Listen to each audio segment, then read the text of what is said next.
Hello and welcome back to another out of spec detailing video. Behind me here we have a brand new Tesla Model 3 Performance, and we're going to be doing a full build quality analysis on this vehicle, looking at the fit and finish of the exterior, jumping inside, and making notes of issues that I've seen with this particular car. Now this client who owns this car is quite a pain in the butt, and the reason I say that is because it's me. This is my brand new Model 3 Performance, and today it's going through the whole build quality analysis, picking out every single flaw, telling you the good, the bad, and hopefully things that can get fixed. So welcome back to another out of spec detailing video here from Clear Detailing in Northern Colorado. Let's jump into it.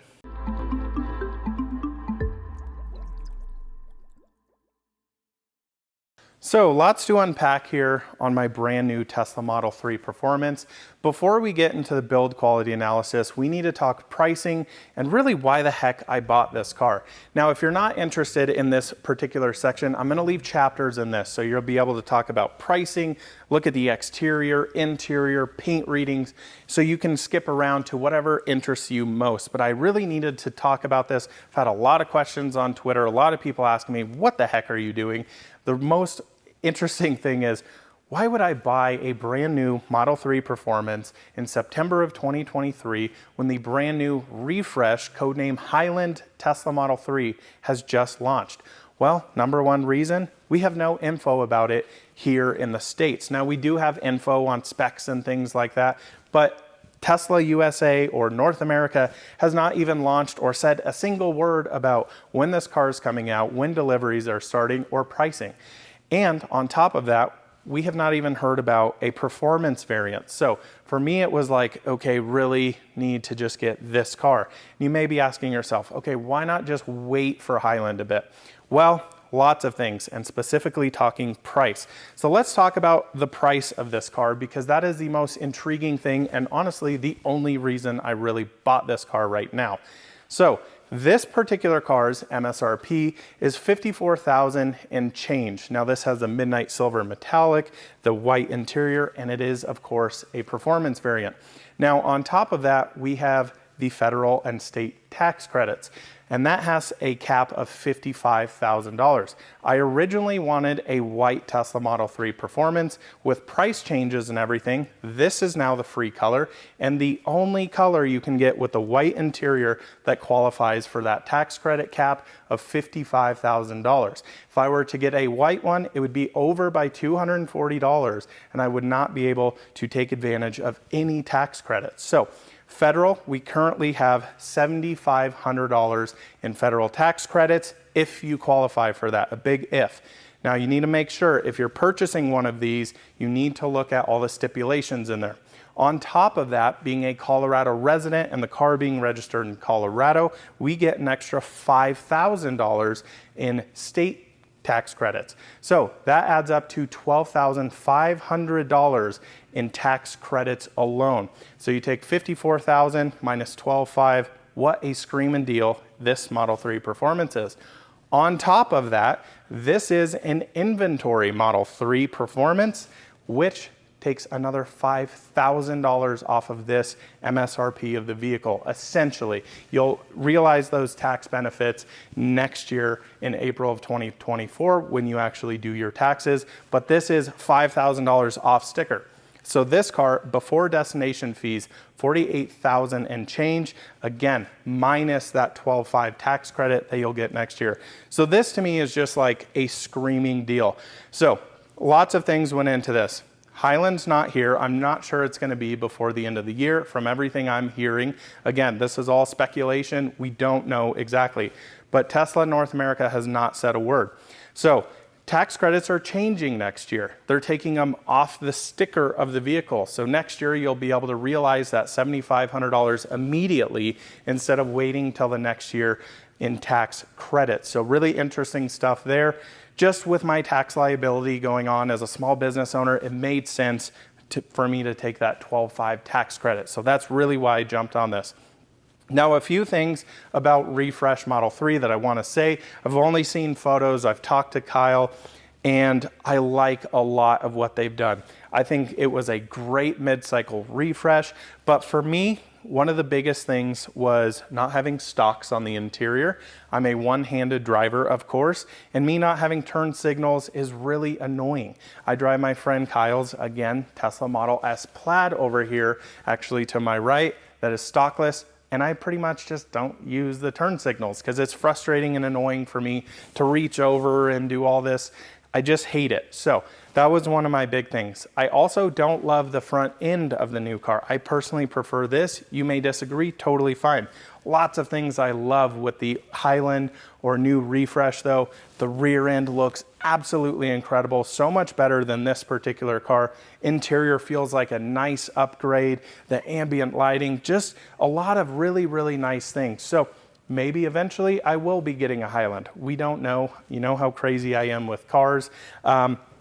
And lastly, before we jump into the build quality analysis, let me talk quickly about my previous Model 3 long range and what I'm doing with that. So that car is actually a leased vehicle. And if you guys know, getting out of a Tesla lease is not very financially smart. It's about $9,500 cash I would have to give them just to say, okay, I'm done with this car. I was already over mileage. So that was another thing that was considering into this. I'm not technically over mileage yet, but just I have about 5,000 miles within a year. So I'm like, okay, I'm going to be paying Tesla at the end of this. That's why I was just like, okay, got to go with this car. But that car is actually going to be a rental car here at Clear Detailing for my customers. So if you bring your car in, get it detailed for 4 to 5 days, you can actually rent my personal Model 3 long range, drive it around, supercharge, do your whole thing, go explore Colorado. I think it's an amazing service to offer, makes things very streamlined and less convenient for customers. So really excited to be doing that. So yes, I do currently have 2 Model 3s, which is crazy. Nonetheless, let's get into the full build quality analysis of my Model 3 performance. Let's talk about fit and finish finally here. So a couple things on this particular car. So I picked this up at Tesla Loveland. This was an inventory car as I talked about. Now, a few things that go into that. So if you guys are looking at an inventory car, there's lots of different options out there. And I had to go midnight silver with the white interior to stay below the tax bracket in this particular variant. Now, there were 3 of the same exact specs and they were all exactly the same price. One that was considered a new car, didn't show mileage on it. Another that had 1,030 miles on it, which was considered a demo vehicle. Another that had 51 miles on it that was considered a demo vehicle. This was all at Tesla of Loveland. So when you put in your zip code, it'll give you your search results and show you what cars you can take delivery of. So I was a little concerned, okay, what mileage is this car gonna be when I show up?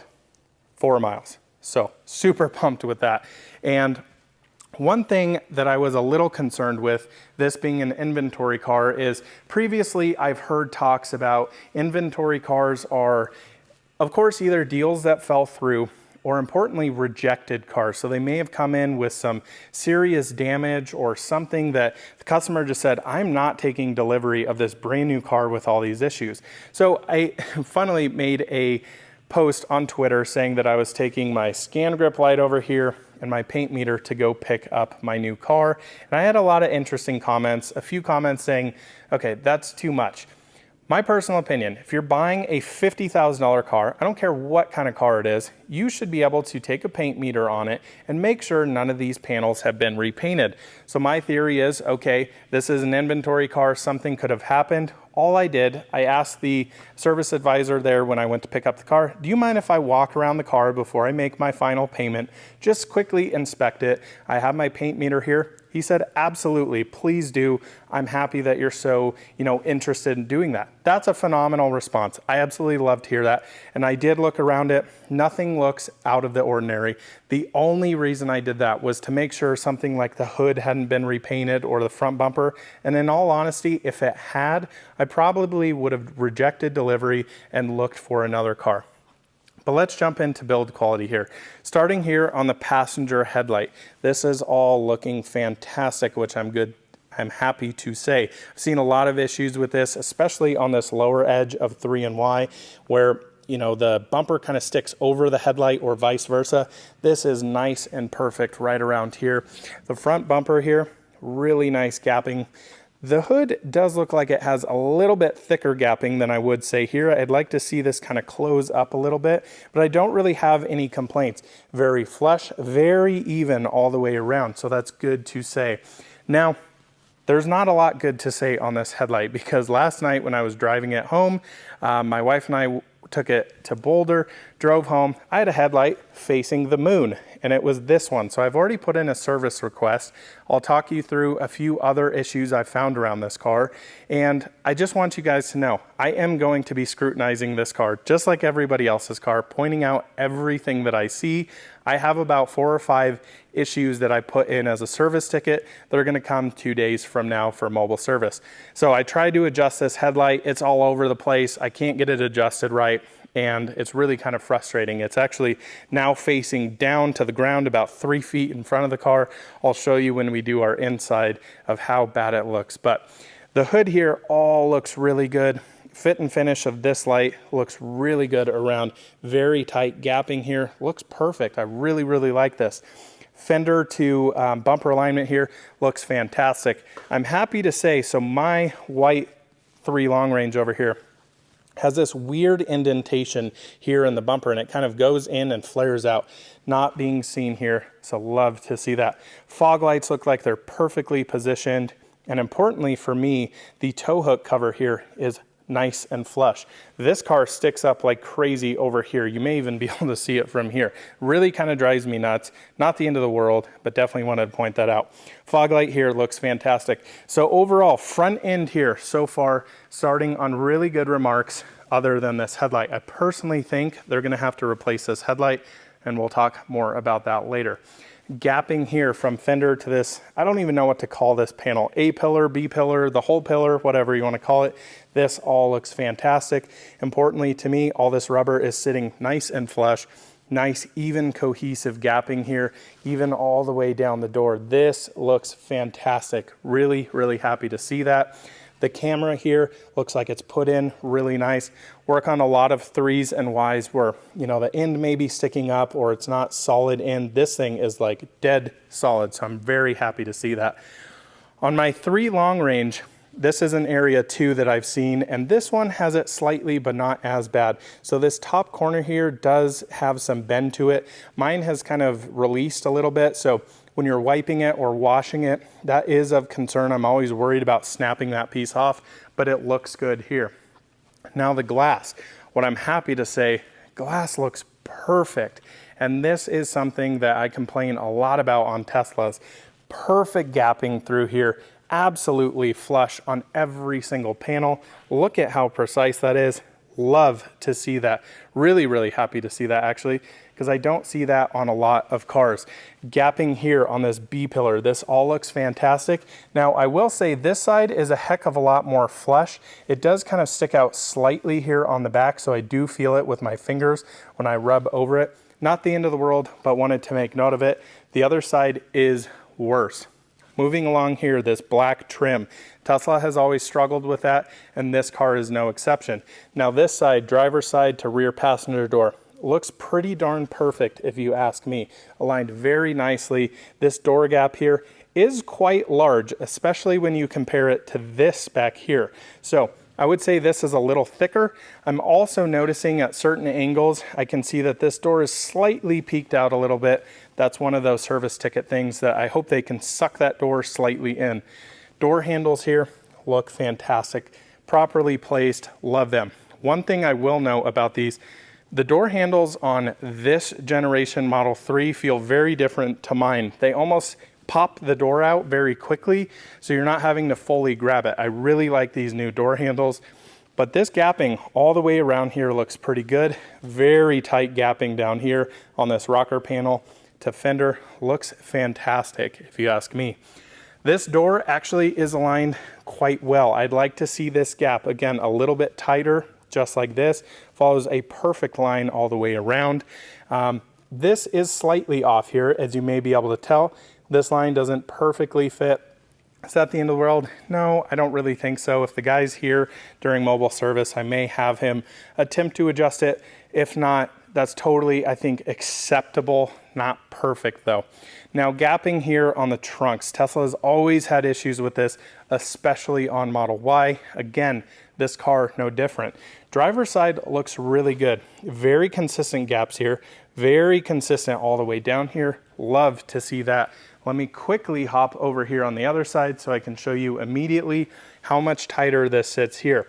So I'd like to see that slightly adjusted, but definitely not perfect. My concern over time is this is going to start to rub. If it does, I will, of course, put in a service ticket. As of right now, it looks pretty darn good. Moving here to the back though, spoilers have always been an issue, so I'm very happy to finally have the carbon spoiler, so the cheap one that I have on my long range, but it looks like it fits perfectly. Again, over time, if this starts to lift, especially on these corners, I will make a service ticket. And I've been seeing a lot of 3 performances and Y performances that these are sticking a heck of a lot better. So I'm really, really happy to see that. Now, charge port here. It does look to me like it is slightly tight down here. Again, over time, I am slightly concerned that this is gonna move. Really tight gapping here, quite a bit more here. You can see it's kind of turned up, so I think it needs to be turned slightly down a little bit. Gapping here is very interesting. Extremely tight here on the bumper. Also noticing a little bit of color difference here. And then here, this quarter panel to bumper, you can see how this gap really opens up in this area. I definitely think that could be a lot tighter in there. Now, taillights, again, another issue that I see a lot of times. These are a lot of the times out of place and really kind of janky, if you will. The gapping here looks okay. You can see how this edge lines up, but this is actually made slightly taller, so you get this weird line and then it all of a sudden shrinks there. Now on the other side, very similar going on here, except this taillight needs to get pushed in. You can see quite a large gap as it expands out. So I think this just needs to get slightly pushed in here. Maybe some screws can loosen them, push it in, tighten it. So I would like to see that tightened up quite a bit more. Let's see how this opens up. So nice and smooth. Actually, interestingly, my dad's Model 3 Performance, his white one that I made a video on, did this really interesting like pulsing effect when it went up. Let's close this down here and see how smoothly or unsmoothly it closes. Great, nice thud there, no rattles, love to see that. Now I don't love to see this, and let me show you what I mean. So this camera here and this new handle, this is actually a different handle here, but this piece is not in.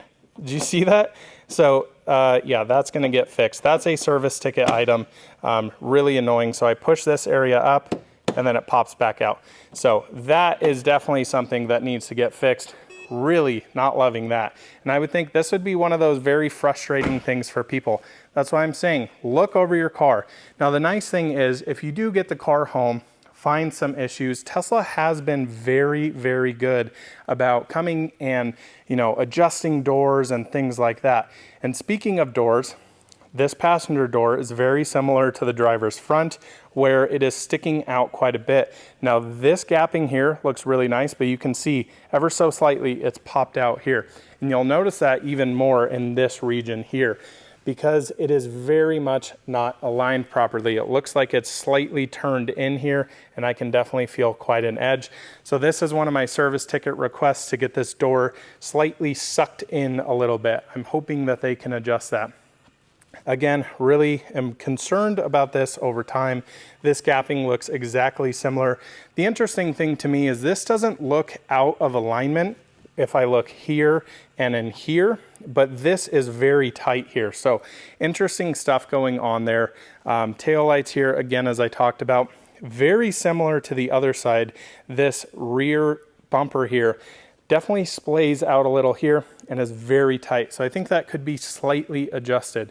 Door handles looking perfect. I will say, this area up here on both sides with the rubber seam in it looks absolutely perfect. Not something I've seen on a lot of Teslas. This has been, again, one of those other issues they have, but this door alignment looks absolutely perfect. I love to see that. Now moving down here, all the alignments down here, this is looking slightly good until you get about here. And as you can see, that rocker panel slightly bends out. That gap gets a little thicker and a little darker in that area. Again, not the end of the world, but just pointing things out that I'm seeing here. This looks really good. All this gapping, very tricky area to get right. You have basically 5 different pieces here with this black plastic, this A-pillar, this frame, this door, and this mirror.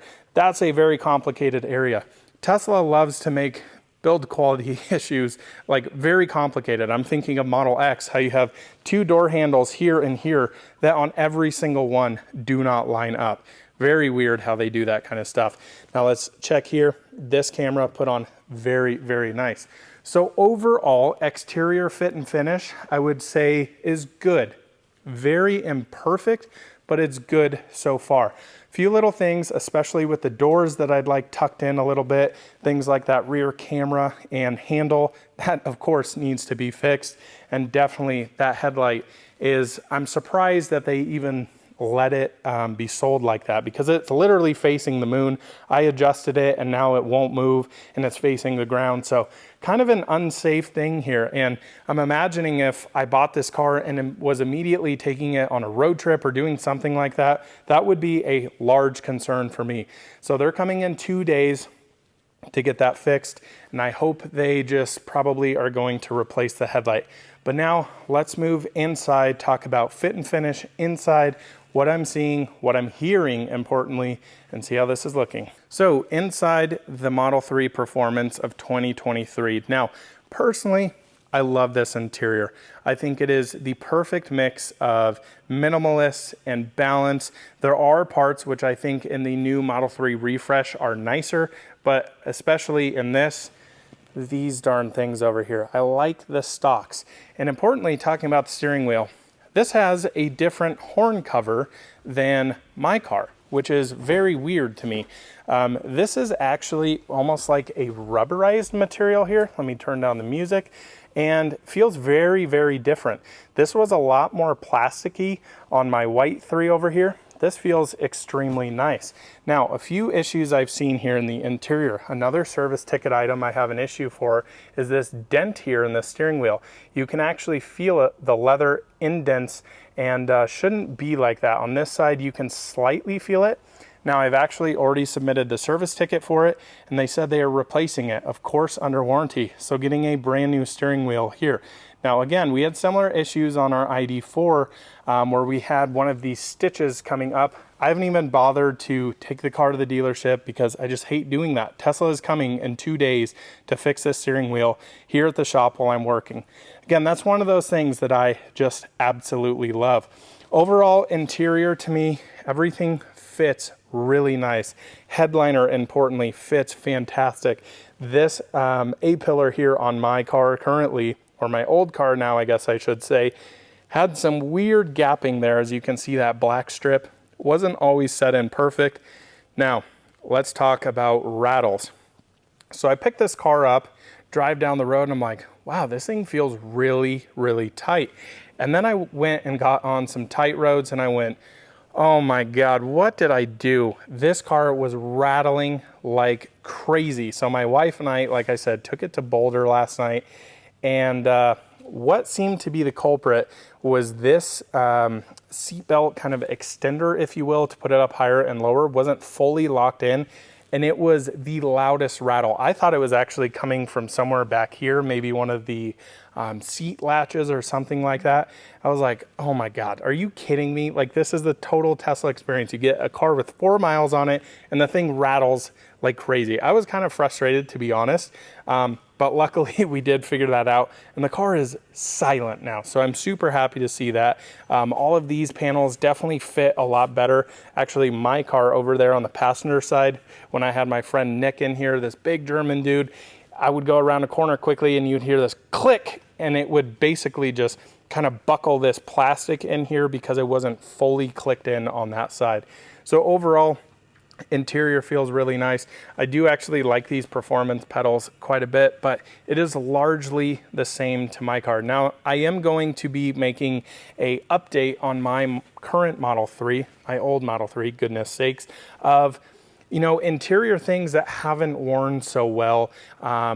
So I'm going to be doing like a 25,000 mile update. Stay tuned for that video. Areas that I really wish Tesla would work on is this sill down here. And I believe in the refresh Model 3 they've made this all carpet. You can already see I've scuffed my foot on here. And this is pretty much permanent here and drives me nuts. I've seen some solutions for it. Haven't seen anything that I absolutely love. Now, the interior to me and my concern with the new refresh Model 3 was that they were going to make it cheaper. Tesla is really in this cost-cutting phase right now of making everything as cheap as humanly possible and, you know, really cutting out certain areas. This car, for example, doesn't have ultrasonic sensors. Didn't even mention that on the exterior.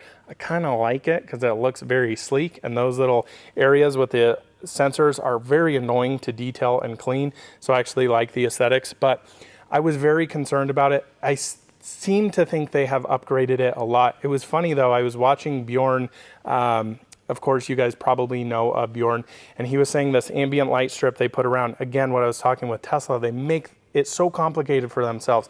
Goes all the way around the dash and then connects there on the door, and it was completely off. So I think they need to stop doing things like that, like make a split in it or put the ambient lighting down here so that you're not noticing that, because it is so apparent when you have this flat line and then it just does that and kind of juts down. Overall though, interior here I think is good. I definitely think the Model 3 refresh is going to be much nicer. Again, I do love white seats. The only thing that I was like, I have to have the white seats. I love them. I personally prefer them over the black ones. I'll actually leave a link in the description of the video to this video to the out of spec guide video with Tolok's 100,000 mile Model Y. He had the black seats, and like the vegan leather or the leatherette, whatever you want to call it, synthetic leather, was actually starting to peel up on the headrests on the bottom of the seat. And I think that has a lot to do with using improper chemicals or not cleaning it, getting a lot of wear. So again, that's why I want to do an update there on my 25,000 mile car. But I just love this interior. Honestly, it's not anything more than I feel I really need. I love the Alcantara here. A lot of people don't like that. Love the white accents. It just looks so clean and proper to me. It is nice that we now have the refresh. And one area I'm very anxious to test out is this down here. I wish they would improve that plastic down there. If they used, you know, something like this material down there, man, I think that would make a huge change. Here in the rear, everything looking absolutely perfect. I mean, honestly, no issues with the interior other than I am just noticing this, a big crease here in the white. That doesn't seem to look right. So we'll see. That may relax out over time. They may have had the seat down and that may be an impression from the seatbelt buckle. I have not put the seats down yet. So we'll see over time if that comes back. If it doesn't, that's a service ticket, warranty defect that may be within Tesla spec. I'm not exactly sure, but I'm pretty darn happy with it. Now again, here in the back, let me just show you. God, these door handles feel so different. I really, really like them actually. They feel a lot more sturdy. Door close, man, nice thud. I know that's a big thing apparently on the Model 3 refresh. Every journalist is getting in it, opening, closing, opening, closing, opening, closing the door and saying, wow, this feels amazing. I don't really think this is that bad personally. This area to me needs to get improved as well. Curious to see what they do on the refresh. I haven't paid attention, nor do I think a lot of people pay attention to this area, but me as a detailer, I do, because this is areas I have to clean and deal with consistently, and I just see a ton of scratches here. You know, I put my dogs back here in the Model 3, and plastics like this just get torn up, but materials like this seem to be a lot more resistant to scratching and things like that. So I would say, overall interior in this, really happy with it. Glad I got that rattle fixed because it was super annoying. I have yet to find anything that feels out of place, any stitches that are a little wonky or weird. I mean, honestly, it looks great. So I think now for you detailing nerds, again, that sounds fantastic. No rattles, just a nice thud, exactly how it should be. Think now, detailing nerds. I'm gonna get the lights out. We're gonna look over the car, look for some defects. I have seen a few things, nothing of major concern, but definitely things to point out. And lastly, we'll stick a paint meter on this. The Midnight Silver Metallic, of course, a somewhat new color. I've detailed these a few times, have a rough idea of them, but we'll stick the paint meter on it, see how consistent or inconsistent it is, and we'll be done with the video. Now, first off, starting on the paint, I want you guys to notice there is a good amount of orange peel. And I will say, from a professional detailer's perspective, it is not out of the ordinary to have this level of orange peel. Now, there are some areas that are definitely worse that I'll mention. Here, the front bumper, you can see quite a bit of texturing here. I'm thinking that will be slightly knocked down when I do my paint correction on this. Now, I don't exactly have time to do this right this second, brand new, so it'll be a couple weeks or so before I get buffing on this. I'm hoping I can get some of this out, but I'm also not the guy who is gonna take a car with, 5 to 6 mils, fully wet sand all of the peaks and valleys out of this and have ultra thin paint. To me, it's just like stupid. It's a daily driver car. Just go enjoy it. I think this is perfectly acceptable. This is the amount of orange peel you see on a new Mercedes, a new Audi, you name it. It's very similar to this. So I think it is within tolerance. Now, I have seen here, this paint does have quite a few paint nibs, and I'm trying to find them. Number one right here. So you'll see what this basically is, guys, is when they're painting the car, you get a piece of dust in there and it kind of forms around it and makes basically a paint nib. Now, you can quickly sand this down, and I'm glad Tesla hasn't done a lot of that on this car. Now, I've previously shown this with companies like Rivian, where they get this sanding disc, they go on there, they get the paint nib out, but they're not going all the way through. The issue with that is you can see the texture here. When you sand that, you're taking away the peaks. So you have this like spot that is perfectly flat, and then all around it, you have all this textured paint. So I don't really love to see that, but I also don't love to see paint nibs. So is it the end of the world? No, it is kind of annoying. My car definitely has a fair share of them. Porsches, Audis, they all have these issues. Just when you start getting up into like Porsche level, they are a lot less frequent. So definitely wanted to make note of that here. There are a few small things here on the hood. Here's another paint nib right there. You can see it. Again, these are things I could get out. I'm probably gonna leave them alone. I'd prefer to have slightly more paint than have a slight paint nib there. Now, moving back here is kind of the interesting area, and I saw this exact same thing on my dad's Model 3 Performance. I'm curious to get a paint meter on this, but this area on both sides of the trunk lid has a very weird texturing. Now, some of this texturing did come out slightly when I did the paint correction, like I was saying, because we are taking off microscopic layers of paint, it really came off quite well. But this is definitely more heavily textured than in the center of the hood or trunk lid, and then areas like this. So definitely wish they would work on that there. I am seeing, again, another paint nib here. Just little things here and there. You can see this side is actually quite a bit worse. Paint nib here, very textured paint. Not something uncommon I've seen with Tesla. I am noticing right here, yep, there appears to be a slight sanding mark. So let me get my light on that. Right there, you see that kind of ghostier area? That's a little bit of a sanding mark. Again, another paint nib here.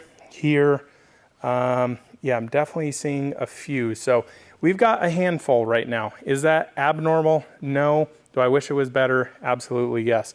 This is a little bit here, this environmental contamination. Again, the car did sit outside for at least a couple of weeks. It's been hot as heck here. It's been, 80, 90, almost touching 100 degrees. But there's nothing that jumps out to me on this particular car other than the color of the bumpers. And that's not something, again, that is out of the ordinary. Now the front bumper, let me just bring you up here. and show you my light on this. So again, this scan grip light here shows basically what you see outside in the sun. The nice thing is I can move it around here, so it's not at always 12 o'clock position. It can be at 5, it can be at 1, whatever you need it to be. But this is a good indication of color matching here. And as you can see, very consistent here. I really like to see that because this is very uncommon with Tesla. My white car back here, very same thing, or I guess not the same thing, that the front bumper doesn't actually match. It's slightly yellower, different shade of metallic. I see this on all manufacturers. It's because bumpers are sprayed slightly different with different primers, so they are slightly different. One of the weirdest ones is Rivian to me, especially on their blues, where their blue is actually a very interesting metallic, unlike this to where it's just like a glitter bomb. It's very sporadic, and then you get to the front bumper and it's like glitter bomb. So different levels of metallic, slightly different color. Now here on the rear bumper, I am noticing, especially on this side, that it does look a little bit lighter. So here on this rear quarter, I absolutely love this color too, guys. So it's got some red metallic, some blue, actually reminds me of oolong gray from Audi. And then you come down here and it is slightly different. If I hold it at, let's see on camera here, slightly this angle, you can see the metallic flake actually changes. It's a little smaller on the bumper and slightly different color. Also noticing, nope, just a little bit of fuzz there. But yeah, you can definitely see a color difference, especially right there. So I think that could be slightly better tuned in. I did also notice back here, now that I'm thinking about it, this area right here, let's let the camera focus. So this is not actually a scratch. What this is, it looks like a piece of lint that got under the clear coat in this area here. That's basically permanent, which kind of sucks, but you know, is what it is, unfortunately. Do I wish it was not there? Yeah, absolutely, of course. So one of those things, you're gonna have to deal with little small things like this. Now again, this is not uncommon on any car. You can find this kind of stuff on Audis, on Rivians, on whatever. So I do think there's a little bit room for improvement, but in all honesty, the level of scratching on this, I'm very shocked with. Not a ton of scratches. Love this metallic. Here on this back door, I did see quite a good scratch right in there. Nothing, again, that I'm super concerned about, but wow, really actually impressed with how little scratching and things are on here. So good on Tesla of Loveland to not just completely destroy this car. Seeing a big scratch here, may not be able to pick it up on camera.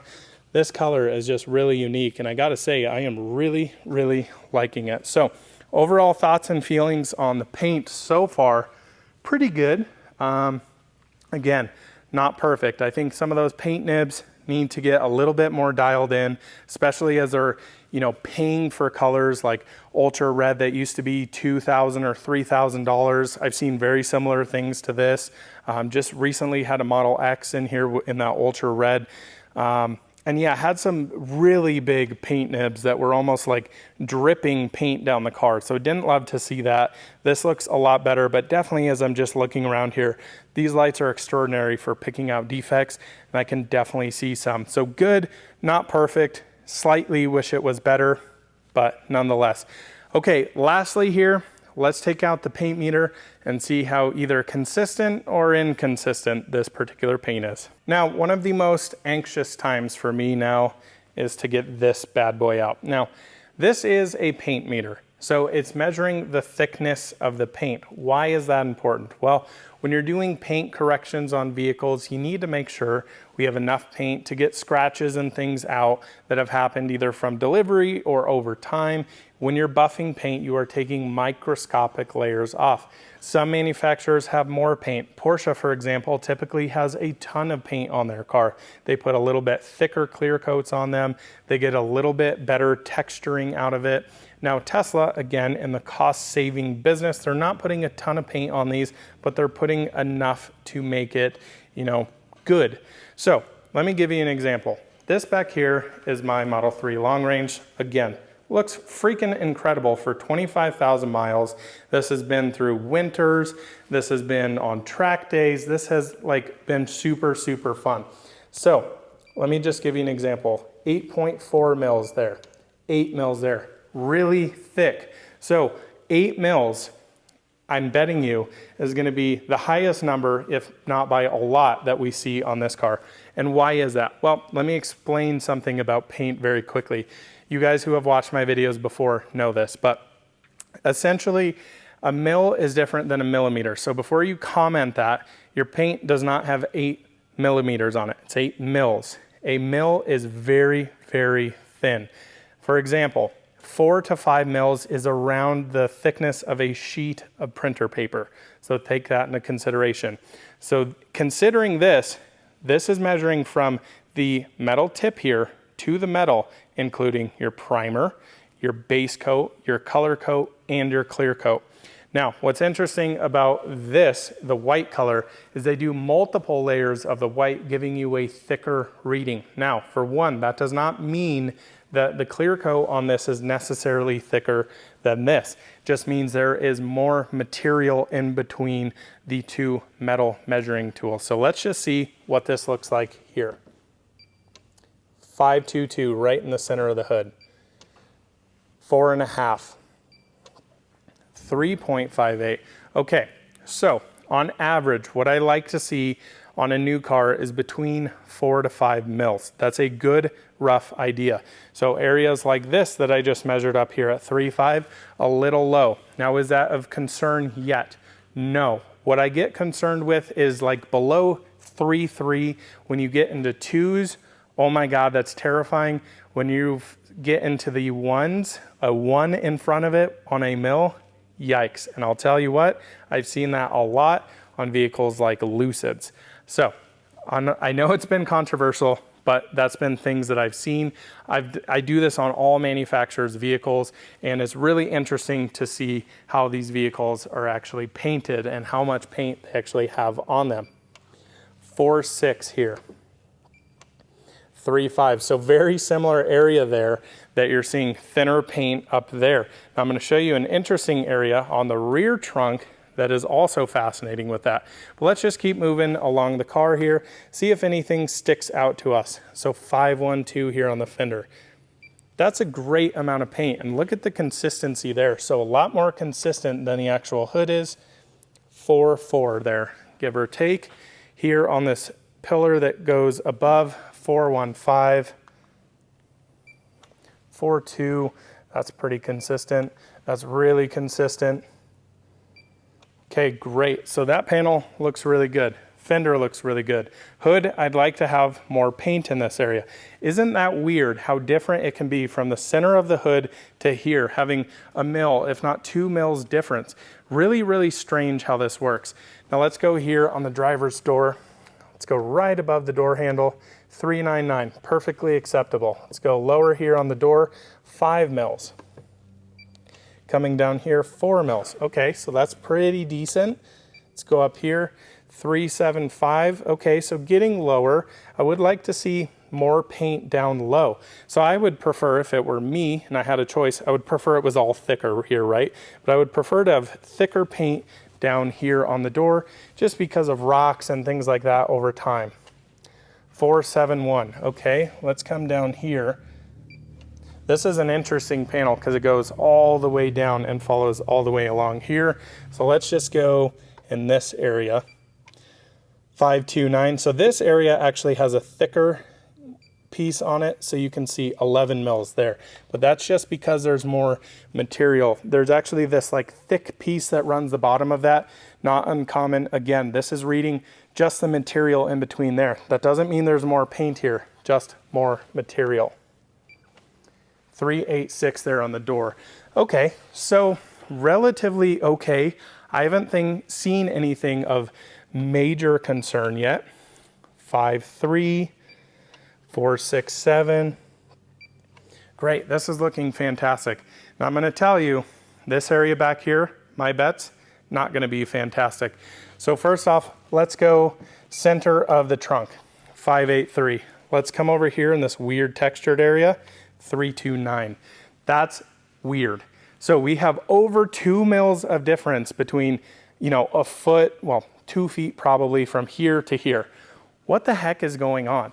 And this is not uncommon. This is something I see a lot. Again, 529 there, come back down here, 316. So very, very inconsistent here on the trunk. I would really like to see more consistent paint. Again, we'll go just back over here, way more paint there. Like, these types of things, in my opinion, really need to get dialed in. This is not a Tesla only problem. This is a lot of manufacturers, but I do see it more often on Teslas. Coming up here, 481, great. 538, let's go here on the door. 427. Yep, this area, this little valley here, I was expecting it to be a little bit lower, and it actually was. Let's go here above the dual motor badge. 463, let's try the other side. 524, so that's looking pretty good. Let's come here to passenger rear door, 471, 455, 436. Let's go down here for fun. 3.5, so not a ton of paint there. Okay, so overall feelings on the paint. In all honesty, this has way more paint, is way more consistent than this. I have not really seen below, I think, a 5 or a 6 reading on this in any area. And I've gone through this car multiple times. Of course, it's gotten detailed, but yeah, I would like to see more paint. I would like to see it be a little bit more consistent. Now, is it on the horrible side? No. I still have quite a bit of paint to work with, to buff on over time if a scratch happens. But areas like this, again, very concerning when you get into those really low 3s. Now, I'm glad to see we're not seeing anything in the 2s. I have seen it previously on Teslas, on certain cars that are really low. Typically what happened, again, is they had something like a paint nib like this.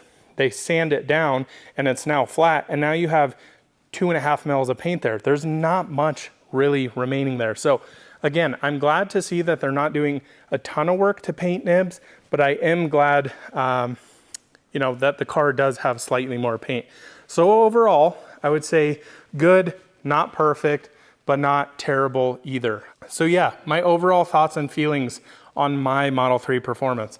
Very weird to go through a full build quality analysis on your full car. Yeah, overall pretty impressed. I think there's a lot of things that should be improved. Overall, I'm happy with it.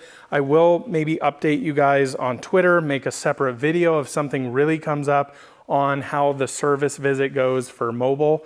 I'm hoping they can, of course, get the headlight fixed, areas like the doors fixed, and that latch really is really annoying on the rear trunk.